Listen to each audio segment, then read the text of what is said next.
You're about to watch a Trains Newswire video. If you enjoy what you see, consider watching some of our other full-length videos. Hotspots, Horseshoe Curve, Tehachapi, Chicago Racetrack, and more.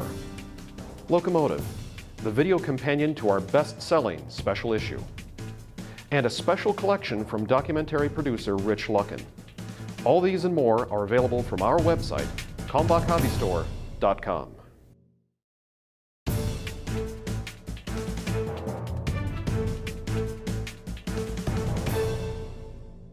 Hi Trains Nation, Jim Wrinn with you here on Friday, October the 19th. We're glad you're here. I'm here today with Brian Schmidt, our associate editor, and we're going to talk a little bit about the stories that hit Newswire this week that impressed us and the ones that are memorable. And actually we've been talking about this all week. It's kind of been slow, if you will. There hasn't been... Compared to some recent weeks, yes. Yeah, yes. You know, I mean, no major CEOs announcing their retirements, no major steam projects, things like that. But there is still plenty of news on Newswire. There's lots of popular news out there. Yeah. Some things that our readers can kind of wrap their minds around. Yeah, not, exactly. You know. Exactly. So we want to talk about some of the ones that caught our eye this week. And first off, on Monday, I saw that Union Pacific, as part of their belt tightening, they're going to close one of their diesel locomotive shops in Morrill, Nebraska, and transfer some of that work elsewhere.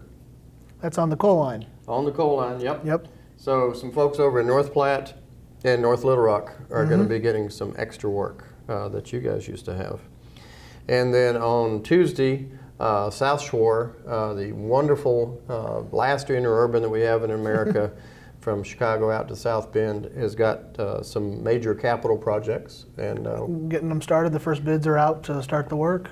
Yep. Yeah. And that's exciting. And I know part of it is double tracking, but if I read our Newswire story right, I don't think anybody needs to rush out and shoot the street running because of this. No, that's that's a separate expensive project. Correct. Yeah. That's a whole other gig. So go see the South Shore. It's always worth doing. Go ride the South Shore. It's always worth doing. But don't worry about the double track. Not right now, Not anyway. right now. Yeah. So what's on your list this week? Well, I'm going to start with a shameless plug. Yeah? Yeah, we have contributor George Hamlin is doing 2 programs in early November for the Cincinnati Railroad Club and the Miami Valley Rail Fans, which is up near Dayton. He's doing the same program twice on former Trains managing editor Wally Abbey and his trip to Cincinnati Union Terminal in I think it was 1952. That's way cool. So if you're in the neighborhood of Cincinnati or Dayton, the first weekend in November, look it up on Newswire. You can see the details and go check out George's talk and Abby's wonderful photography. It is very cool. And great program, of course. Abby is a legendary Trains editor and then public relations guy for the Sioux Line, Milwaukee Road, and certainly a great exhibit. And we're glad that George is doing that. His photos, I had to get the plug in too. His photos reside with the Center for Railroad Photography and Art in Madison, and they have a gallery of some of his stuff online. You can go see that too. There's a link on the Newswire story. Nice. So, yeah. I'm glad you mentioned that. That's a good thing to put on your calendar.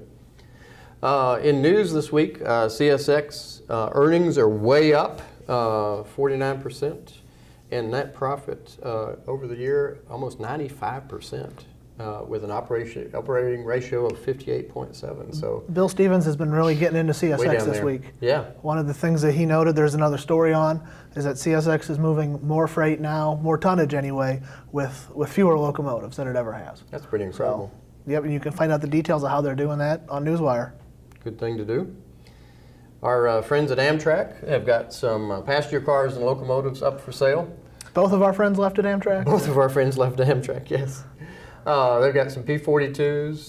P-40s. And P-40s. Yeah, the 800 series, yeah. Yep. A few Pacific Parlor cars are in there. All 5? Yeah. And a bunch of heritage baggage cars. Now, what struck me as odd out of that list, okay, we knew the Parlor cars weren't coming back. Right. The 800s were, those are 25-year-old engines. They've been around the block. But there's some Horizon cars in there. What's that all about? 6 or 7 of them, and they're, we see those every day on the Hiawatha, so there's not really details yet if they're wreck damaged or what, but a little bit of work, it could be a ready-made excursion contest. Some nice cars for a tourist railroad or museum there. Yeah, or even Metro or somebody like that could pick them up and redo them, because the Horizon is just the Comet cars from New Jersey, but designed for a longer service. So some good stuff there. So what else you got today? What else do I have here? Well, let's see. We covered CSX, Abbey, and the UP. So let's talk about Korea. North Korea and South Korea are working on a new rail link to run freight. South Korea is isolated at the end of the peninsula, and so everything comes in and out, air or ship.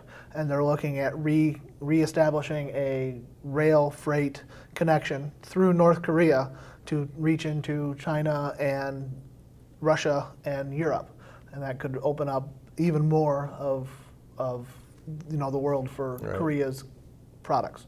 There we go. That's a pretty cool international story. So yeah, all the details are on Newswire, of course. Nice. Yeah. Nice.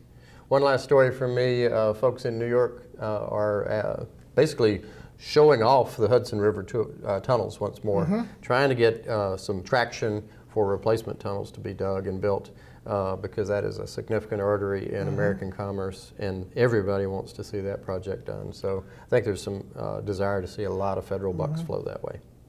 Indeed, you have to wonder what would happen to New York property values if you couldn't get there from New Jersey anymore. It would change a lot, big time. So that's what we got on Newswire. Those are the highlights of what we got on Newswire. We have a lot more stories posted beyond this. We hope you'll go check them out at trainsmag.com. Newswire is updated Monday through Friday and occasionally on the weekends when something big takes place. Something big happens, that's right. And you and I can stumble in here on the weekend. We hope you'll join us there, and we will catch you next week. For Trains Magazine, I'm Jim Wrinn. Have a great weekend.